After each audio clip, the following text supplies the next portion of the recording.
O tumulto que aconteceu semana passada, ele tem um culpado, a proclamação fraudada do resultado eleitoral. Não tinham 7 pessoas, isso já foi mostrado em qualquer imagem, em qualquer fotografia. Tinham 14, presidente. Vossa Excelência já é antigo aqui para saber que quando a votação é simbólica, ela é maioria simples, ela não é maioria de painel e nem maioria absoluta. Maioria absoluta é projeto de lei complementar e nem é PEC. Qualquer requerimento é maioria simples. Tem que se saber quantos estão a favor, presentes, e quantos estão contra, presentes. É isso que diz o regimento. E foi 14-7. Qualquer um viu isso. E é verdade, até jornal, que hoje são jornais que atacam o presidente Lula, colocaram no editorial o telequete inútil que foi feito aqui. E a responsabilidade foi do presidente, que declarou um resultado fraudado. Por isso nós recorremos até o presidente Davi Alcolumbre. Foi uma fraude de resultado, obviamente, e construída, infelizmente, não porque não queria, mas por má fé. Tanto que a votação, a primeira, já foi uma votação simbólica e o senador pediu verificação já com a intenção de que não houvesse outra votação em painel. E todas as outras votações que nós vemos aqui, todas foram em painel, a não ser que elas tinham sido unânimes e tinham sido acordadas. Mudou-se a regra para poder fazer uma fraude. Foi isso que aconteceu aqui. Eu vou apresentar um requerimento, espero que Vossa Excelência coloque o requerimento em votação, até para ver que Vossa Excelência estava errada em relação a essa questão da maioria. Eu vou apresentar um requerimento para que possa ser visto uma nova presidência para essa comissão. O senhor devia ser impeachmentado com o resultado que teve aqui. Coloque esse requerimento para votar, que eu vou apresentar. Aproveite, coloque o requerimento do Zé Tel, da Cláudia Forte, do Flávio Bolsonaro, que o senhor tem engavetado, e agora eu sei por quê. O senhor está na lista que veio lá da Papudinha dos senadores do Bolsonaro. Talvez isso tenha mudado a relação que você tem com esse plenário. Eu esperava uma desculpa do senhor hoje. Infelizmente, essa desculpa não veio. Mas o tumulto foi culpa sua. Com a palavra o deputado Alencar Santana. Olha, tem gente que mente dizendo que os atos de ontem estavam cheios. Só se for cheio de assessores.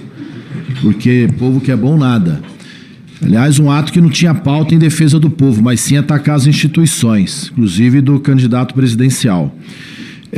Agora, também tem gente aqui que inova, que está dizendo que no plenário da Câmara, que no plenário do Senado, no plenário de qualquer comissão, os votantes têm que ser 100% dos presentes. É a primeira vez que eu vejo isso. Alguém dizer 100% dos que deram presença no painel. Ainda mais numa votação simbólica.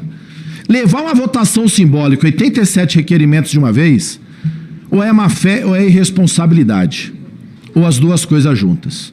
Porque isso foi feito. Numa comissão, senhoras e senhores aposentados, de muita importância, onde nós queremos chegar de fato à verdade, botar 87 requerimentos para votar de maneira simbólica, sem colher individualmente o voto de cada deputado e senador. Isso foi feito na semana passada e ainda deram um golpe, fazendo uma contagem totalmente frajuta. Frajuta, ou não sabe contar além do 7, do número enigmático. Não sabe contar além do 7, porque parou 2 vezes no 7, não conseguiu chegar no 8º. Se fosse talvez uma criança de 5 anos, provavelmente ela também chegaria ao 14º deputado, senador aqui presente. Mas não, parou-se no 7. E digo, deputado Rogério Correia fazendo coro, perdeu condições de presidir a comissão. E deputado Paulo Pimenta, muito menos de prorrogar a comissão. Porque qual segurança que eu tenho que na próxima votação meu voto será respeitado? Os demais senadores e deputados, o que querem aqui é blindar a família Bolsonaro, Tarcísio, Zetel e companhia, seus aliados que meteram a mão através também do Cláudia Forte no dinheiro dos aposentados e pensionistas. Será porque é um banco de origem mineira que não querem trazer o requerimento? Se quer colocar na pauta, faça um apelo. Assim como coloque na pauta do Zetel semana que vem e vamos colher voto nominal. Pois não. Senador Rogério Marinho? É o nosso último inscrito, gente. E nós já vamos dar sequência no oitivo. Senhor presidente, eu, na verdade, eu me sinto na obrigação de falar, porque nós aqui somos assistidos, principalmente por aqueles que foram lesados nesse crime hediondo. E é sempre bom rememorar o que aconteceu que nos proporcionou este momento. Houve denúncias, senhor presidente, de que havia malversação de recursos, malversação de recursos, dilapidação de patrimônio e corrupção em governo do PT. É uma redundância, mas tudo bem. Então, houve denúncia no Metrópole. E esse jornal proporcionou a abertura de um inquérito policial, de uma investigação policial. Nós, da oposição, buscamos assinaturas para abrirmos essa CPMI que aqui está. Eu quero lembrar à sociedade e àqueles que aqui estão desavisados e com amnésia seletiva que nenhum parlamentar do PT assinou este documento. Pelo contrário, se interpuseram, debateram, tentaram boicotar, inclusive, a instalação dessa comissão, que ocorreu depois de muita luta. Depois, senhor presidente, aqueles que nos assistem agora. O que ocorre é que isso aconteceu de Vossa Excelência ser o presidente dessa comissão e ter nos representado com muita dignidade, apesar dos esforços que o governo fez de se apropriar, inclusive, desta comissão, para instrumentalizá-la, a exemplo do que faz com a atividade pública, a serviço de um partido que quer se perpetuar no poder e esconder os seus desmandos. Mas o maior desinfetante é a luz do sol. Esse desespero todo, senhor presidente, é por isso. O senhor Lulinha teve o sigilo quebrado. E ele alega, e aqui está uma página no Estado de São Paulo, que ele não tinha nada a ver com o INSS, apenas recebeu o dinheiro de alguém que tinha a ver com o INSS e que ele, na verdade, praticava lobby no governo do pai dele, como se isso fosse uma coisa normal, para vender maconha medicinal aqui no Brasil. E por isso viajou de primeira classe para Portugal, hospedou-se no hotel de luxo em Portugal, ao lado de um operador do sistema. E eles acham que isso é normal. Nós não podemos banalizar esse tipo de situação. Pois não, Excelência. Não é ético, não é moral e não é normal, senhor presidente. Muito obrigado, Excelência. Oitiva... Presidente. Pois não, senador Randolfo. Para concluir? Pois não, senador Randolfo. Pois não. Tem uma palavra? Perfeito. Presidente, filho de presidente da República fazer lobby realmente é indevido. Assim como... E tem que ser apurado, rigorosamente apurado.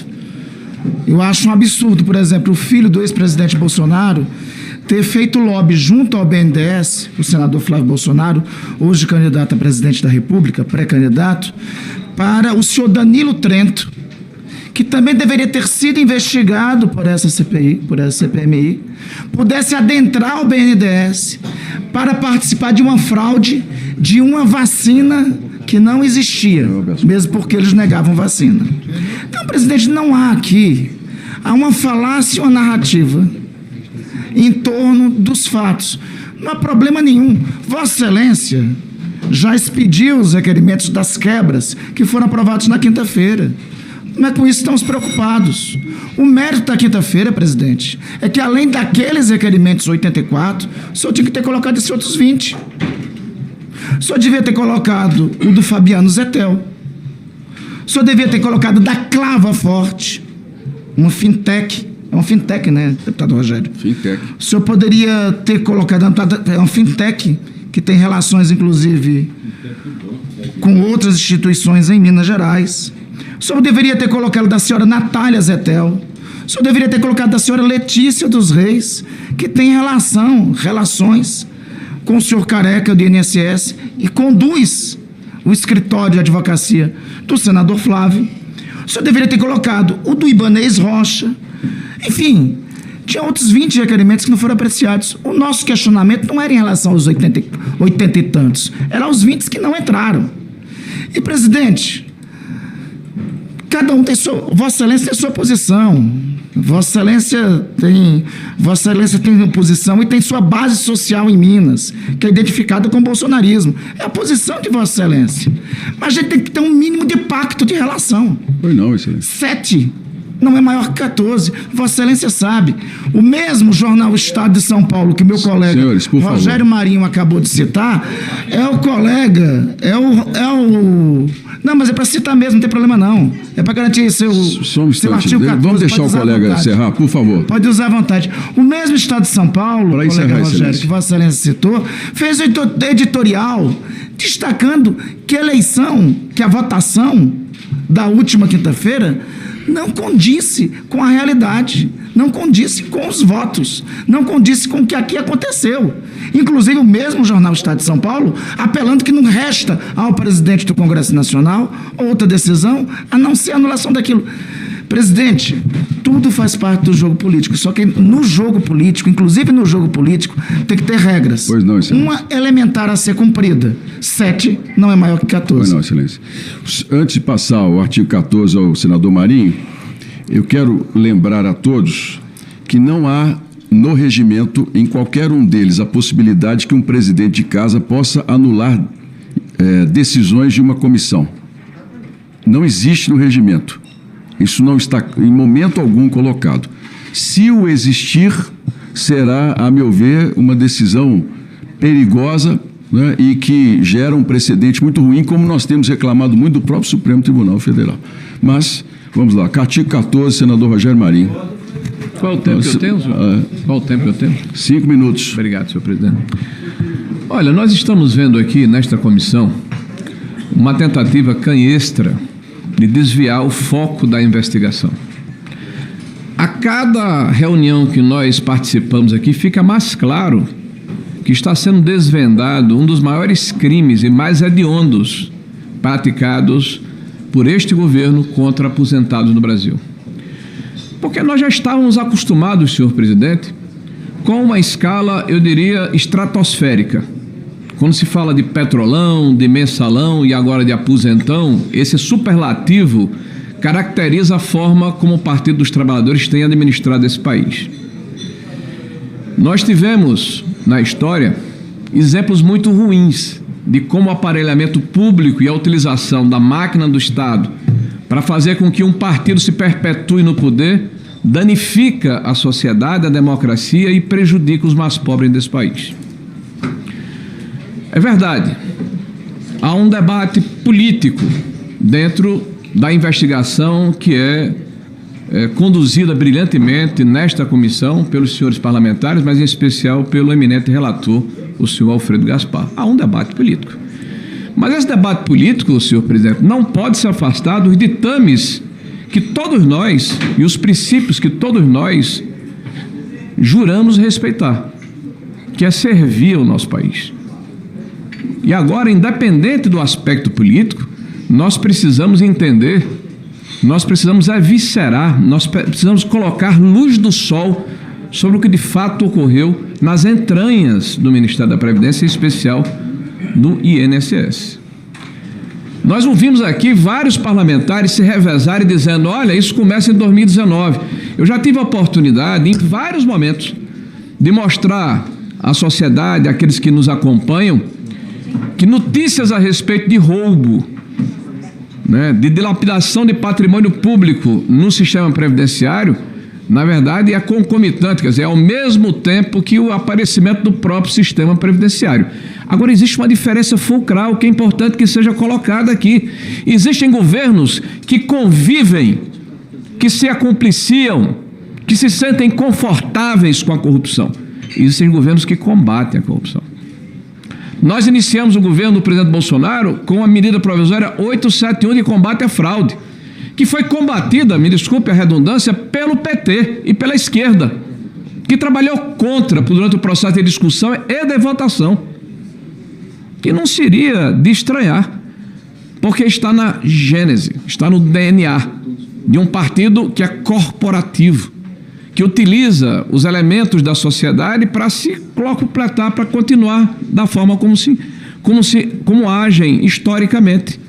Então, tirar dinheiro de trabalhador contra a sua vontade aconteceu no imposto obrigatório, acontece na contribuição assistencial e também acontece, senhor presidente, por ocasião dessa imposição que foi feita agora recentemente pelo Supremo Tribunal Federal, que determina que todo trabalhador brasileiro é obrigado a remunerar o seu sindicato, mesmo sem ser filiado, por ocasião de acordo ou convenção coletiva, numa substituição clara do do moribundo, do já findado imposto obrigatório, sindical obrigatório. Então, senhor presidente, essa comissão já mostrou um extraordinário trabalho na hora em que acabou com essa contribuição sindical, com a assistencial que aqui existia, né, com o desconto associativo, né? Falta acabar com a contribuição assistencial. E o senhor presidente, está muito claro aqui que eles não querem investigar. Toda hora, ao mesmo tempo que blindam aqueles que deveriam ser alvo da investigação, trazem pessoas que nada têm com o tema, como se houvesse parâmetro de comparação. Ah, você está quebrando o sigilo de alguém ligado ao PT, vamos quebrar o sigilo de alguém ligado ao Partido Liberal. Mas qual é a lógica desse processo? Não tem nenhuma assimetria, apenas uma, senhor presidente. Eles têm o interesse de evitar que nós cheguemos ao âmago da questão. Mas o que eles não sabem, talvez, é que isso já aconteceu. Os documentos que estão nesta comissão, as provas colhidas, os depoimentos daqueles que estão presos hoje, volto a repetir, a cúpula da estrutura do INSS, o presidente, o procurador, o diretor de benefício, todos presos, não tenho dúvida que vão apontar para a sociedade o que de fato ocorreu e quem se locupletou. Então, senhor presidente, siga em frente. Vossa Excelência está fazendo um grande trabalho, um trabalho de magistrado. E a tentativa hoje aqui é de desestabilizar Vossa Excelência e as decisões que Vossa Excelência tomou, todas amparadas no regimento e na jurisprudência dessa casa.